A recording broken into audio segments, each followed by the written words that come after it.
여러분 사우디캅. 네, 반갑습니다. 저희는 타이 목장입니다. 저희 태국 목장, 저는 태국 목장 김숙현 집사입니다. 저희 목원들은 신명숙 권사님, 박숙희 집사님, 김은복 집사님, 김은숙 집사님, 이영순 성동님입니다. 함께 태국 목장을 기쁘고 감사한 마음으로 섬기고 있습니다. 먼저 준비한 영상 먼저 보시겠습니다.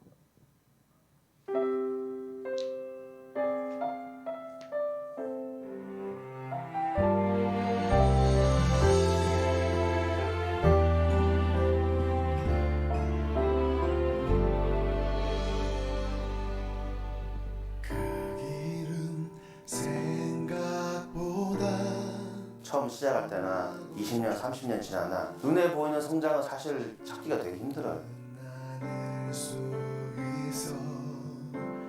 태국 사람들이 변화가 될까 싶은 의문이 들었는데 복음을 받아들이는 태국인들이 있는 걸 보니까 다음 사역을 이어갈 수 있는 또 힘이 되는 것 같아요.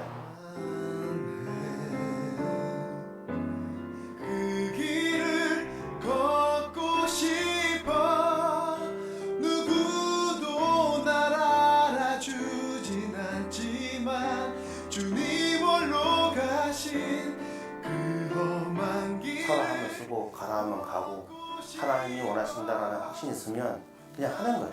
지금은 그냥 그게 은혜인 것 같아요. 혼자 갈 수 없는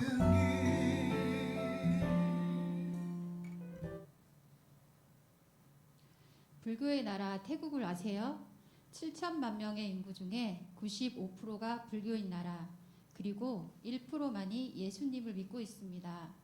놀랍게도 한국보다 40-50년 전에 먼저 선교사를 받았었다고 합니다.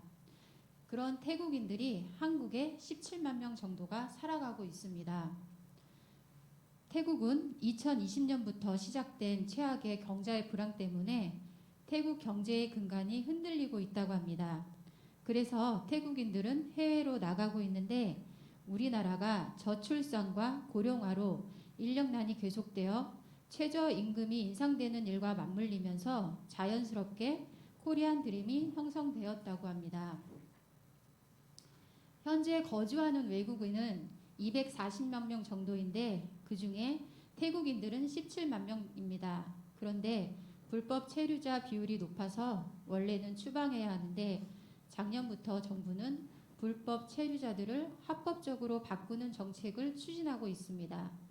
국내에서 자녀를 출산하면 조건부로 부모에게 보호자 비자를 주면서 사실상 자녀가 국내에 머무르고 있는 이상 반영구적으로 한국에 체류할 수 있게 되는 것입니다.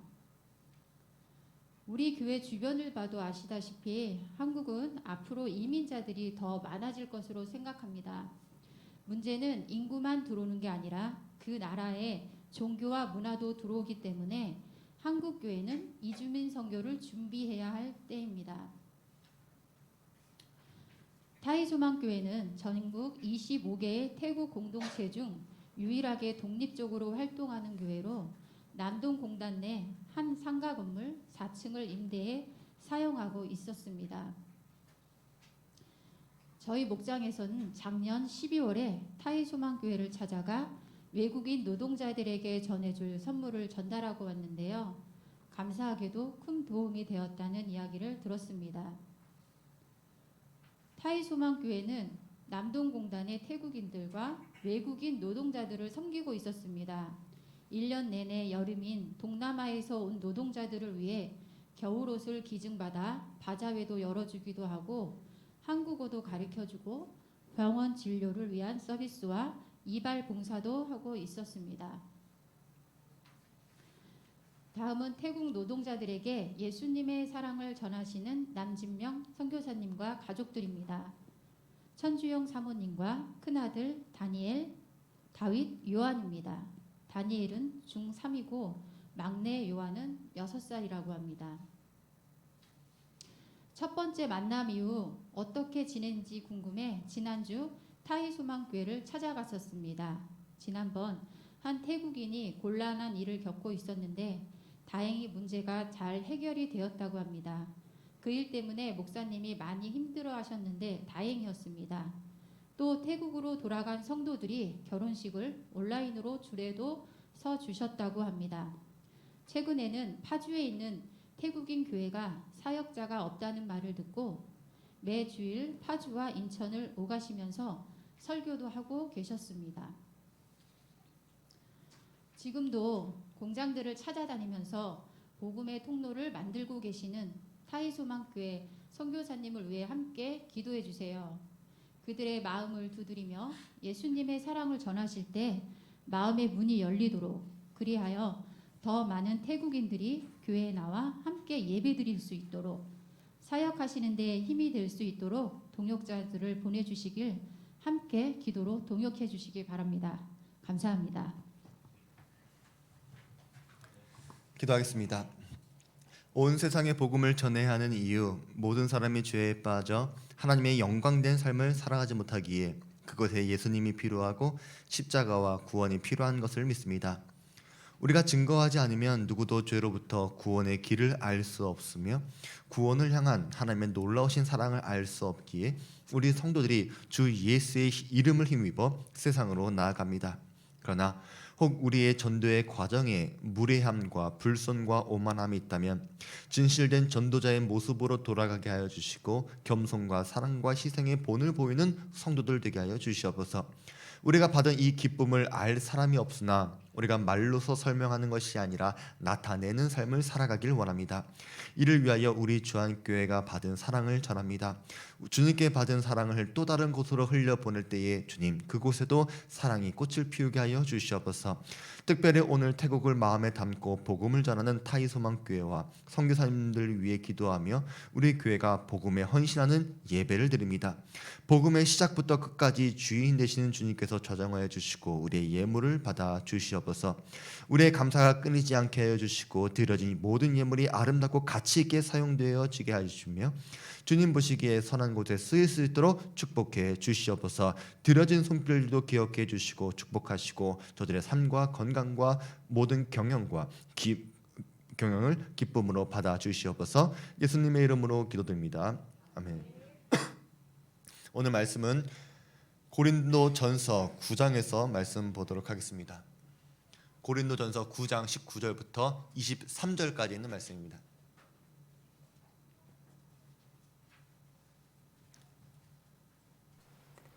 내가 모든 사람에게서 자유로우나 스스로 모든 사람에게 종이 된 것은 더 많은 사람을 얻고자 함이라.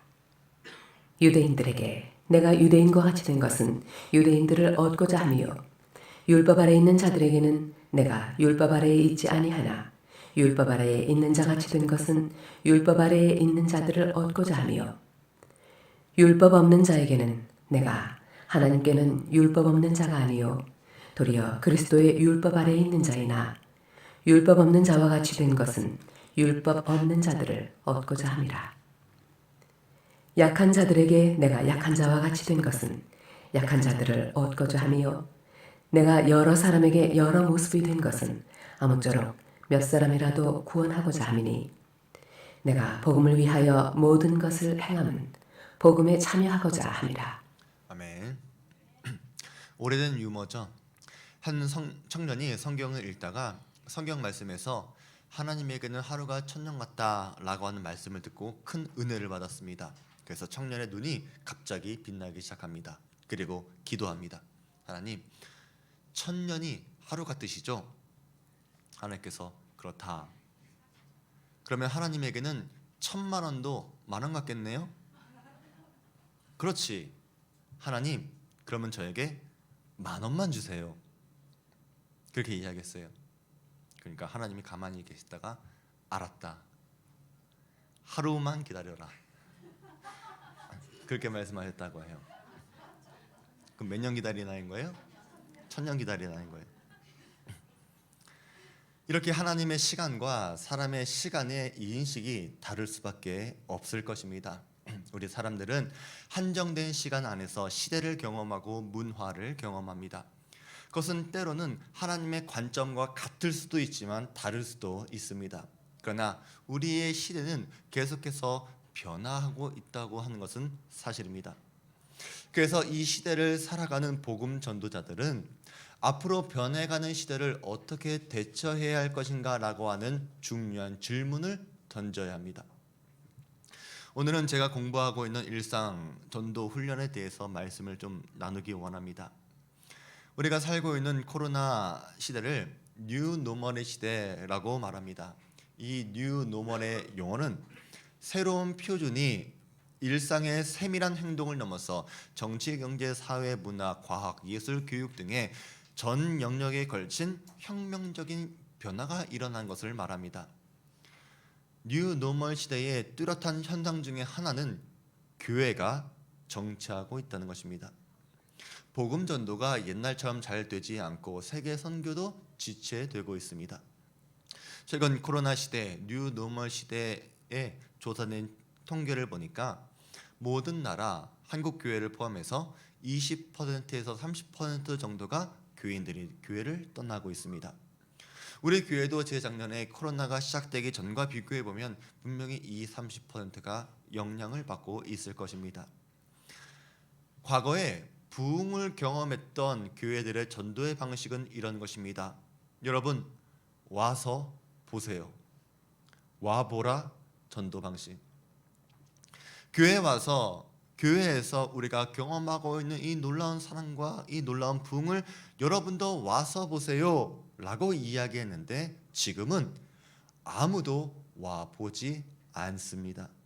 그래서 우리는 다시 성경의 전략으로 돌아가야 합니다. 예수님은 너희가 가라고 말씀하십니다. 그래서 우리가 가야 합니다. 사람들이 오지 않으니까 그들이 있는 삶의 자리로 그대의 일터로 우리가 가야 하는 것입니다. 그러면 이런 뉴 노멀 시대의 사람들은 앞으로 어떻게 변하고 있을까? 오늘 5가지 정도로 요약해 보려고 합니다. 첫 번째로는 객관적이고 절대적인 진리를 거절하는 모호한 인간입니다.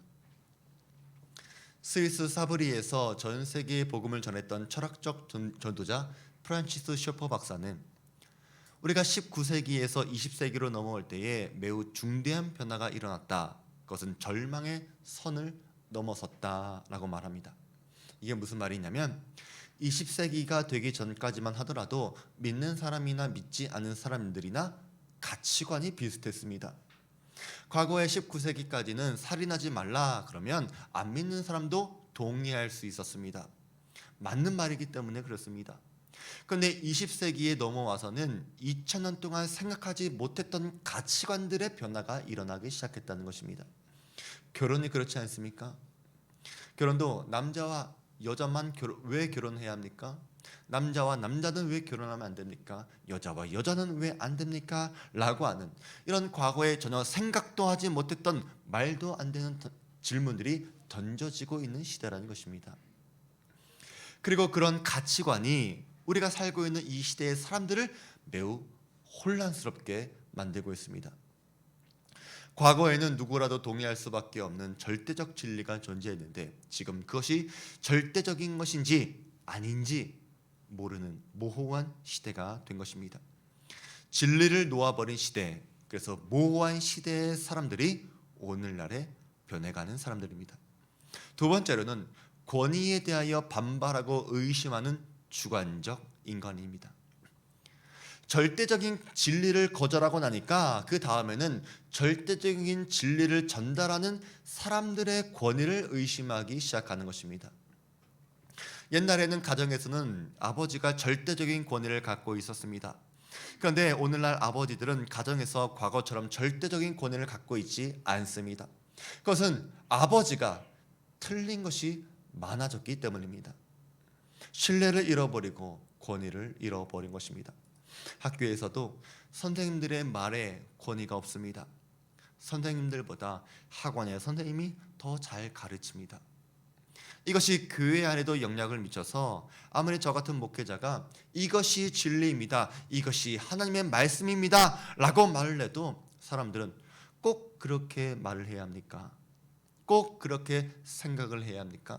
다르게도 생각할 수 있지 않습니까? 라고 하는 질문으로 강단의 권위를 흔들고 있는 것입니다.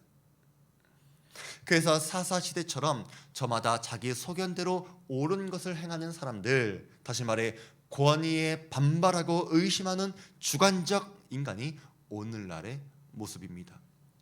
제가 지금 앞에서 가만히 보더라도 이런 권위를 흔들기 위해 권위가 흔들린 것을 볼 수 있는데 사람들이 눈을 감고 듣지 않는 거예요. 이게 권위를 흔드는 거 아닙니까? 그게 아니라면 뒤에 온풍기를 꺼주시기 바랍니다. 세 번째로는 질서를 부정하고 초월을 사모하는 신비한 인간입니다. 우리가 살고 있는 뉴 노멀 시대의 직전의 시대를 포스트 모던 시대라고 불렀습니다. 포스트 모던은 모던 시대의 다음이라고 하는 뜻입니다. 모던 시대의 가장 큰 시대의 특징은 질서와 이성이었습니다. 그런 모던 시대 다음에 오는 포스트 모던 시대의 특징은 과거의 질서를 해체하고 이성을 파괴하기 시작하는 것입니다. 그런데 질서를 해체하고 이성을 파괴하니까 사람들이 기댈 곳이 없어지는 것입니다. 외롭고 방황을 합니다. 그래서 저 위에 무엇인가 초월적인 것, 그 무엇이 무엇인지 모르겠는데 아무튼 그 무엇인가를 사모하기 시작했다는 것입니다. 그래서 우리 시대에 다시 신비주의가 유행하고 있습니다. 중세 계몽 시대에 들어서 신비주의가 폐기되었었는데 우리 시대에 들어서 다시 신비주의가 부활하고 있는 것입니다. 그 증거 중에 하나가 뉴 에이지가 성행하는 것입니다. 그런데 사실 이 신비주의가 부활하는 것이 우리 복음 전도자들에게는 나쁜 일만은 아닙니다. 사도 바울이 사도행전 18장에서 아테네에 있는 사람들이 알지 못하는 신들에게 절하는 것을 보고 복음을 전했던 것처럼 우리도 신비로운 그 무엇인가를 찾으려고 하는 사람들에게 당신들이 찾고 사모하는 가치가 바로 이곳에 있습니다. 당신들이 찾고자 하는 절대적인 분이 바로 우리의 하나님이십니다 라고 새롭게 전도할 수 있는 기회를 갖게 된다는 것입니다. 네 번째로는 결과를 기다리기보다 오늘을 즐기고자 하는 실존적 인간입니다. 물론 오늘날 사람들이 결과가 안 중요한 것은 아닙니다. 그런데 우리가 살고 있는 사람들은 결과를 기다릴 수 있는 인내심이 없는 것입니다. 그래서 오늘 당장 내가 기뻐해야 하고 행복해야 하고 오늘 내가 배불러야 하고 오늘 내가 기분이 좋아하는 것, 오늘이 더 중요한 것, 지금 여기 이 순간. 과거 로마가 지배하던 시대에도 이런 풍조가 한때 일어났었습니다. 그것을 로마 사람들은 까르페 디엠이다 라고 불렀습니다. Enjoy the day. 오늘을 즐기자. 내일이 어떻게 되든지 5년 뒤, 10년 뒤가 어떻게 되든지 우리는 오늘을, 순간을 즐기자. 이것이 오늘 다시 부활하고 있습니다. 그래서 이 시대 사람들은 옛날처럼 영원한 것에 대해서 관심이 없습니다. 여러분 빅뱅 아시나요? 빅뱅? 지드래곤이라고 하는 가수가 그런 이야기를 했어요. 영원한 건 절대 없어. 그것이 오늘날의 시대라는 거예요. 절대자이신 하나님께 관심이 없습니다. 다섯 번째로 오늘날 변해가는 사람들은 미디어에 집착하는 경계선의 인간입니다. 여러분이 전철을 탄다든지 버스를 탄다든지 혹은 커피숍을 간다든지 하면 옛날과 다른 모습을 볼 수 있을 것입니다. 옛날에는 2사람, 3사람씩 모여서 함께 얼굴을 보고 이야기를 나눴습니다. 그런데 지금은 어떻습니까? 핸드폰 보고 있죠. 스마트폰에 얼굴을 파묻고 거기에 몰입을 합니다. 우리 시대에 또 다른 별명이 등장했습니다. 바로 메타버스의 시대. 여기서 verse라고 하는 말은 universe, 우주라고 하는 말이고요. 메타라고 하는 말은 넘어선다라고 하는 뜻입니다. 이 두 단어가 합쳐진 합성어입니다.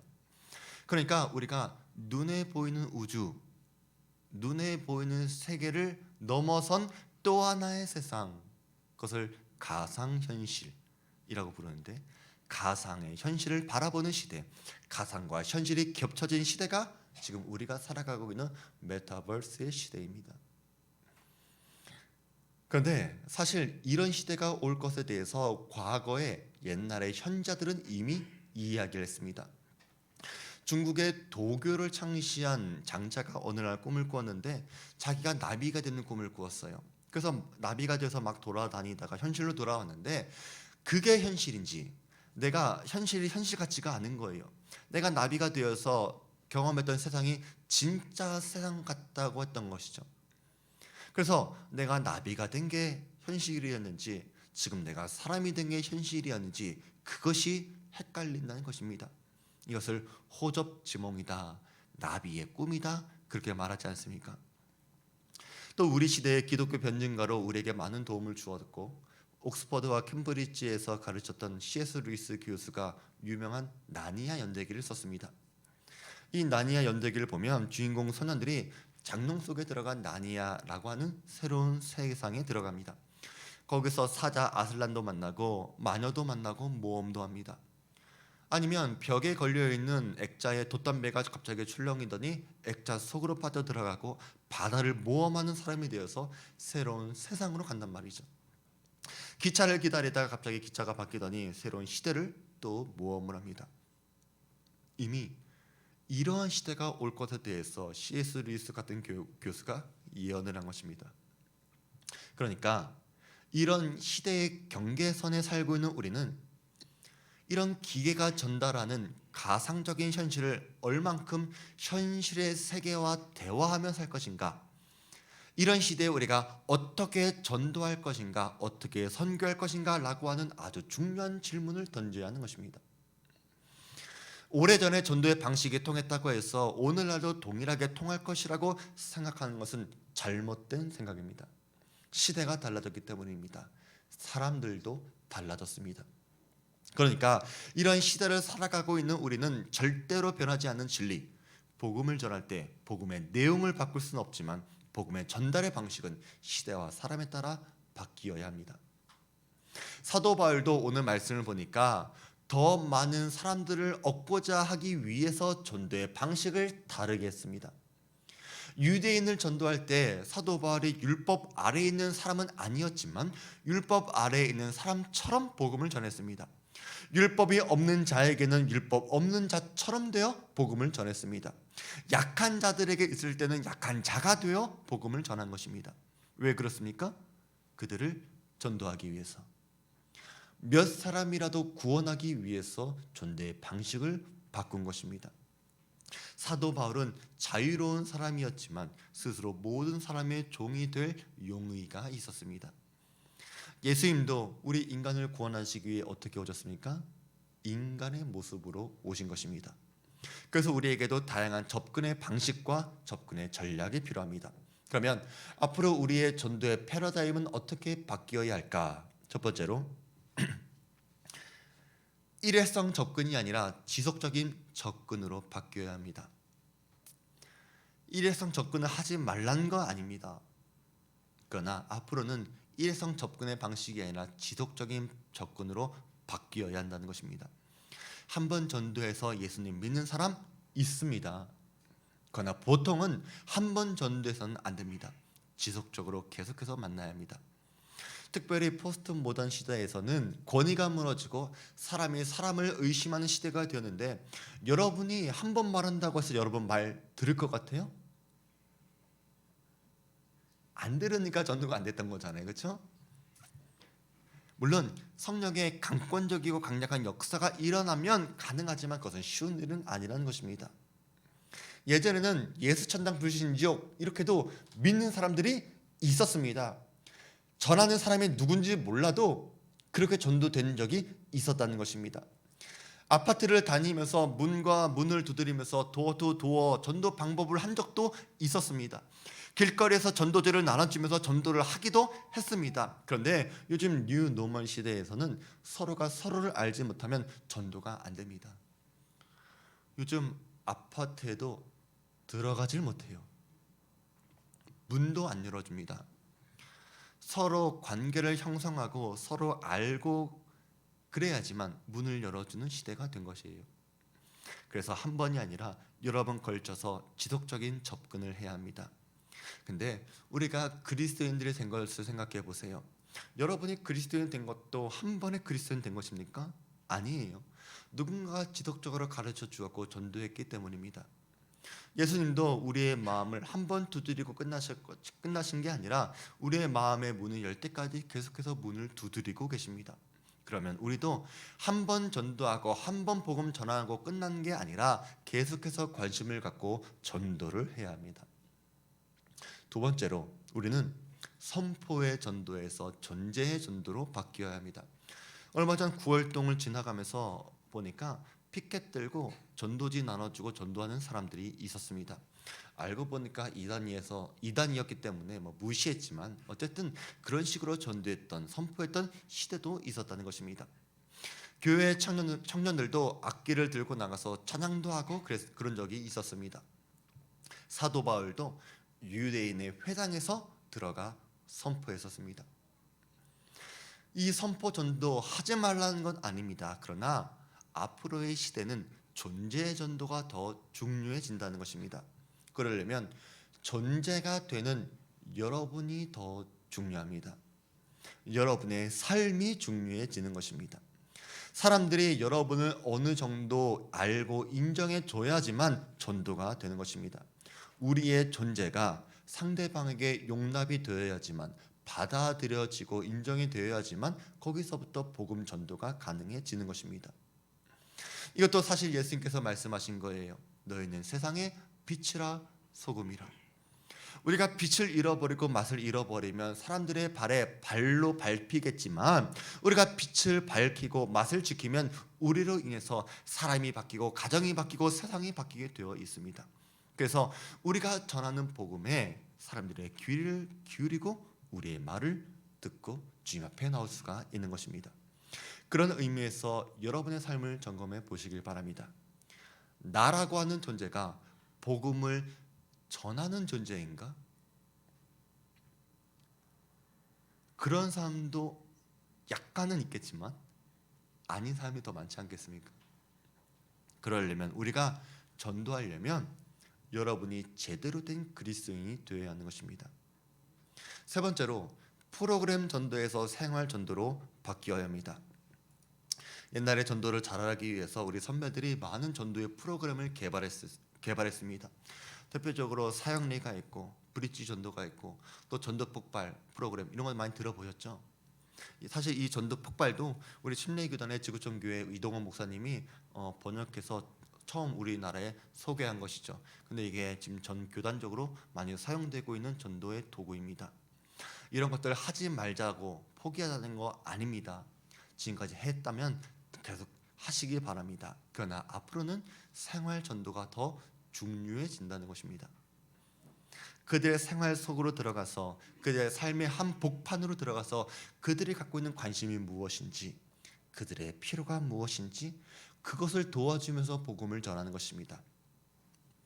이거를 기가 막히게 잘하는 데가 있어요. 어딘지 아십니까? 신천지예요. 신천지의 사이비성, 이단성, 사회의 악이 되는 그런 것은 배우면 안 되겠지만 삶의 필요를 도와주고 그들의 생활 속에 들어가서 함께 하는 것, 이것은 우리도 배워야 하는 것입니다. 근데 이것도 예수님이 다 하신 거예요. 예수님께서 사마리아 여자에게 영생의 복음을 전할 때 어떻게 하셨냐면 물을 주고받으면서 물을 마시면서 전하신 거예요. 그런데 말이야, 내가 이 물을 마시면 또 목이 마르거든. 근데 나는 너에게 목마르지 않는 영원한 물을 줄 수 있어. 그게 무슨 물이에요? 그런 물이 있으면 저에게도 주세요. 그래서 내가 다시는 물을 길러 오지 않게 나에게 그 물을 주세요. 라고 그렇게 이야기했다는 거예요. 이렇게 해서 예수님이 복음을 전하신 것입니다. 그래서 전도의 대상자들은 멀리서 찾으려고 하지 마세요. 여러분의 삶에서, 여러분 주변에서 전도의 대상자가 있을 것입니다. 네 번째로는 설득 전도에서 서비스 전도로 바뀌어야 합니다. 사도행전 26장을 보니까 사울이 죄수로 잡혀 있었습니다. 그럼에도 아그리빠 왕에게 전도를 합니다. 그러니까 아그리빠 왕이 뭐라고 했냐면 사도행전 26장 28절에 있는 말씀을 보면 내가 적은 말로 나를 권하여 나를 설득하여 그리스도인이 되게 하려느냐 이야기합니다. 이게 설득하는 거예요. 이게 논리로서 전도하는 것입니다. 그런데 오늘날 이런 말 자체를 들으려고 하는 사람들이 없어진다는 거예요. 그러면 어떻게 해야 되는가?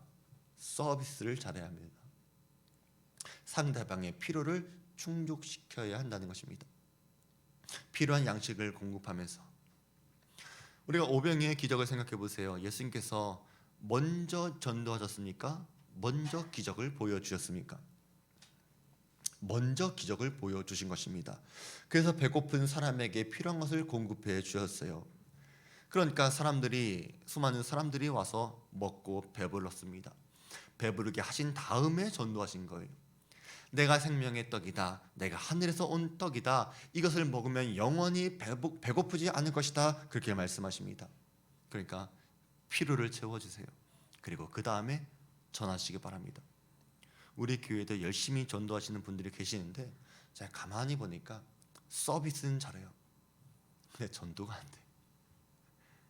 가만히 보니까 잘 베푸는데 복음을 전하지는 잘 못하는 것 같아요. 서비스하면서 전도하시기 바랍니다. 5번째로 구전 전도에서 미디어 전도로 바뀌어야 합니다. 지금까지 우리들은 입으로 전도했습니다. 물론 그것도 해야 합니다. 하지만 우리 시대의 사람들은 자꾸만 미디어를 사용하게 될 것입니다. 그래서 앞으로 우리가 전도할 때도 미디어를 통한 전도의 방식이 요구될 것입니다.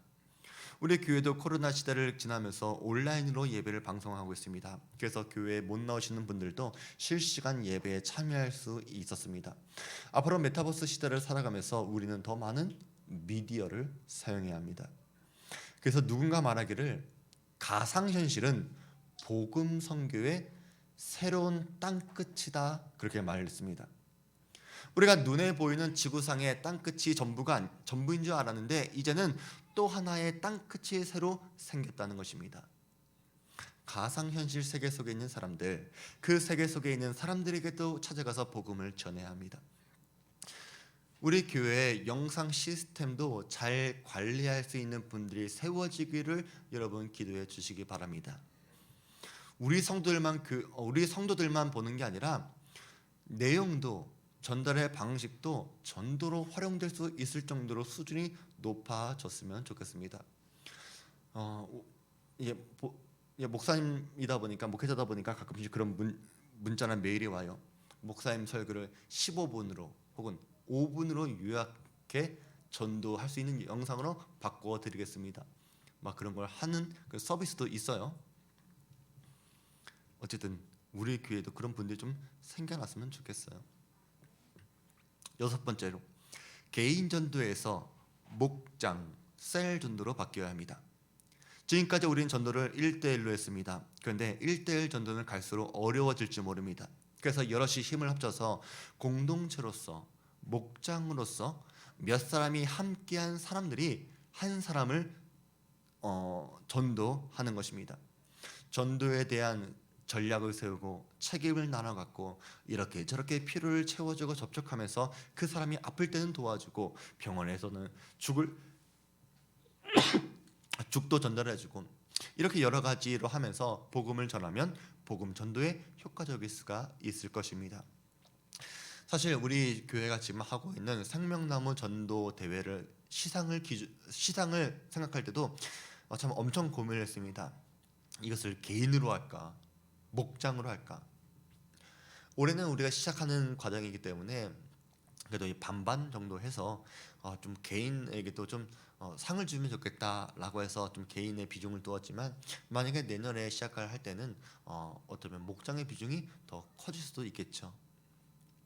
앞으로 목장으로의 전도, 공동체가 함께하는 전도의 방법이 더 중요해질 것입니다. 그러니까 혼자서 전도하는 거 하세요. 그러나 혼자서 어렵다면 누군가 여러분과 함께하는 전도 동역자가 있게 되길 바랍니다. 7번째로 대중 전도에서 관계, 대상 전도로 바뀌어야 합니다. 대중전도는 수많은 사람들에게 복음을 전하는 것입니다. 옛날에 빌리 그레이엄 목사님이 한국에 오셔서 100만 명을 상대로 해서 전도한 적이 있었습니다. 근데 여러분 생각해 보세요. 앞으로 100만 명이 한국에서 모일 일이 있겠습니까? 그래서 우리는 대중전도의 방식이 아니라 관계전도, 대상전도로 바뀌어야 합니다. 관계 대상 전도라고 하는 것은 그룹에 따라서, 특별히 직업이나 취미에 따라서 사람들이 생각하는 게 비슷하지 않습니까? 나중에 우리 교회도 나중에 목장을 편성할 때 이렇게 좀 특별하게 독특한 목장을 형성했으면 좋겠습니다. 우리가 전도할 때 보면 장사하시는 분들끼리 모이면은 그런 분들에게 전도를 잘할 수 있습니다. 비즈니스 하시는 분들은 비즈니스 하는 분들에게 전도를 잘 전할 수 있는 것입니다. 운동을 좋아하는 사람, 취미가 같은 사람, 그런 사람들을 모아두면 자연스럽게 접촉할 기회가 생깁니다. 우리 교회도 3월 26일에 청량산을 등반하려고 합니다. 어저께 답사를 갔다 왔는데 적당한 거리와 시간이라서 날씨가 풀리면은 여러분 중에 몸도 한번 움직이고 싶다 그런 분들 계시면 그런 날 같이 가면서 교제도 하고 또 사람들을 초대해서 등산하면 바람도 쐬고 전도의 기회가 되는 것입니다. 같이 식사도 하고 같이 교제도 하면 얼마나 편하게 이야기를 나눌 수 있겠습니까? 이렇게 다양한 전도 대상을 정하고 관계를 정해서 전도하는 방법이 앞으로는 점점 필요하게 될 거라는 것입니다. 그러면 결론이 무엇이냐? 우리는 더 많은 다양한 소그룹을 개발해야 하고 목장을 통해서 전도의 전략을 개발해야 합니다. 그리고 특성 있는 목장으로 서로가 발전시켜야 합니다. 그래서 그 목장만의 독특한 전도 전략을 갖고 그 목장에 필요한 사람에게 접근하고 전도하는 전도 전략을 개발하면 우리는 얼마든지 앞으로의 시대에서도 많은 사람들에게 전도가 가능해질 것입니다. 그러나 복음이 바뀌면 안 됩니다. 여러분, 전도될 것 같다고 해서 복음을 바꾸려고 하지 마세요. 기준을 바꾸려고 해서도 안 됩니다. 퀴어 축제에 가서 축복 기도했던 그런 감리교 목회자들은 잘못된 것입니다. 죄는 죄라고 말해야 합니다. 그래야 회개하고 돌이킬 수 있기 때문에 그렇습니다. 아무리 세상에 사랑을 베풀어주는 것처럼 보인다 하더라도 그것이 진리가 아닌 사랑이라면 그것은 거짓 선지자요 거짓 그리스도인들입니다. 그래서 여러분은 타협할 수 없는 변질되지 않는 불변의 진리, 십자가의 진리를 붙잡으시기 바랍니다. 그리고 이 십자가를 지혜롭게 전할 수 있는 우리 모든 주안교회 성도들 되시기를 주의 이름으로 축원드립니다. 우리의 말씀 기억하면서 우리 다 같이